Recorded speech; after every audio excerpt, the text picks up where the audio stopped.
Hello and welcome to the Redesigned channel. I've recently acquired a new item for my collection. This Dell Inspiron mini netbook running Windows XP. Now this does work, but there's a problem which I will soon demonstrate to you.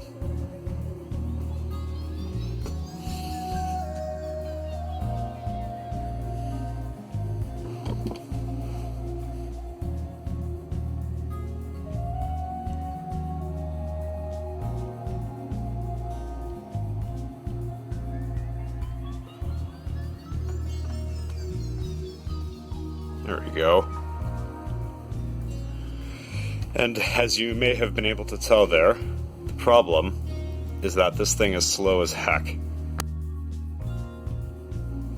If I click to open the start menu, if I try and do too many things, it will either just lock up or beep at me if I press too many times.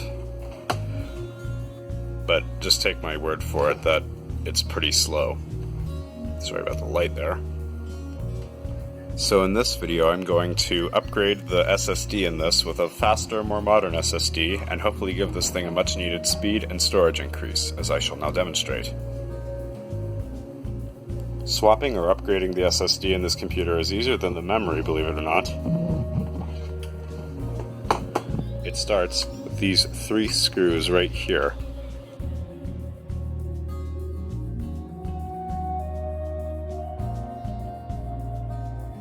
Oh, I almost forgot. Be sure to remove the battery.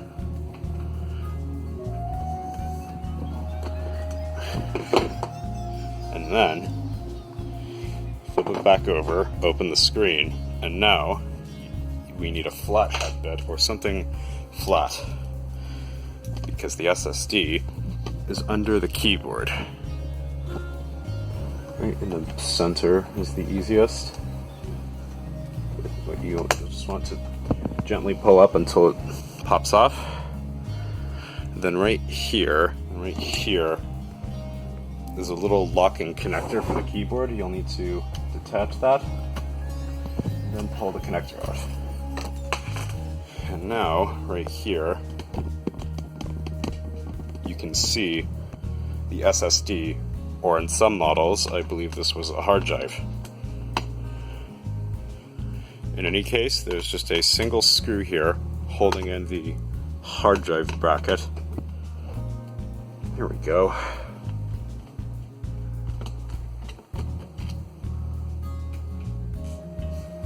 And then this tab here will simply slide the thing out, and then you can lift it up. Then the next step is to disassemble this horrible bracket.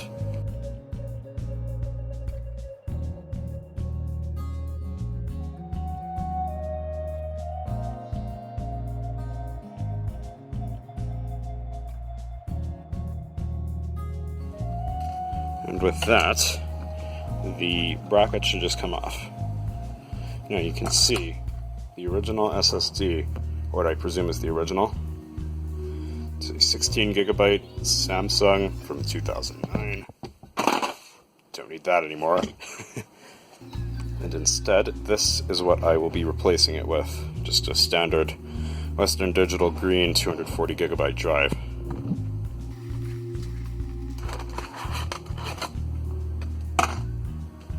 There's the replacement.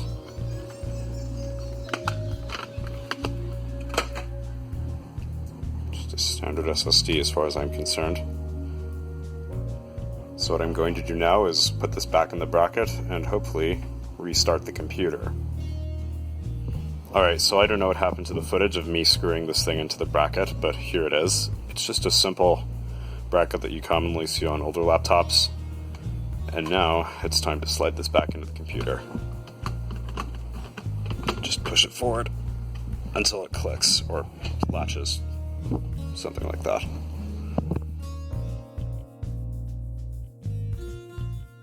Then push it down, then close the screen, flip it over, put back the keyboard.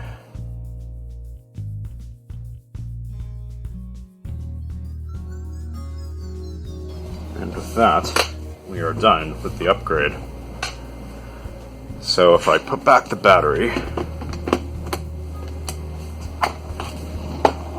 I should just be able to turn it on.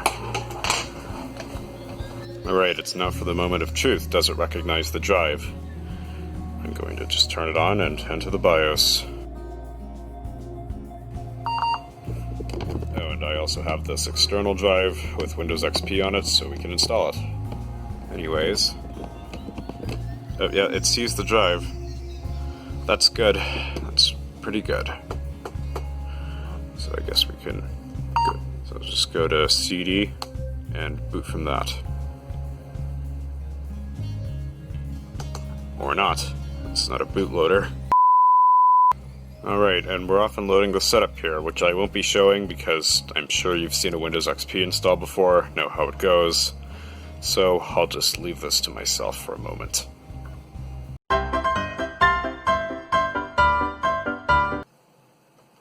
Oh good, we now have the out-of-box experience thing.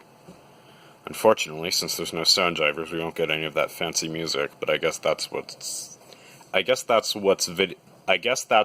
video editing is for.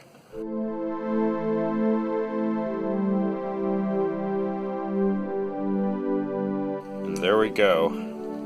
Now, as you can probably be able to tell, we don't have a proper display, sound, and a bunch of other things. So, I've got a handy little USB here full of all the drivers.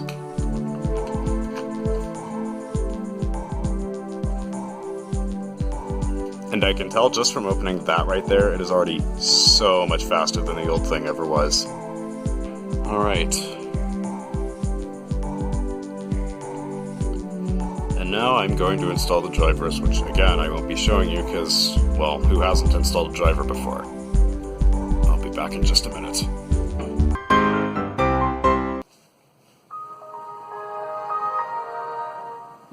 And here we are now.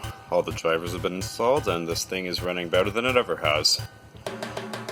Now, in case you're looking for an objective comparison, I did do a benchmark of the speed before the upgrade, and I'm going to do one now. As long as I can show you the previous results first. So sequential write speeds were about 49 megabytes per second, which I highly doubt, but it took a long time to do it. Not sure how much that is in milliseconds or seconds, but it's too long. But if we open up the program here, same block size as last time, and go. And we will see how this turns out. Whoa. Okay, we're finally done, and wow, that is a huge difference immediately. Just the fact that we're seeing speeds into the hundreds rather than the 40s. And keep in mind, this is only a SATA 2 computer, I believe. That's still pretty incredible. Anyways, that's about it for today's video. If you liked it, please consider leaving a like, commenting, and subscribing. And if you hit that bell icon, you won't miss out on anything. I've got something planned pretty soon for this computer. So, I'll see you, and goodbye for now.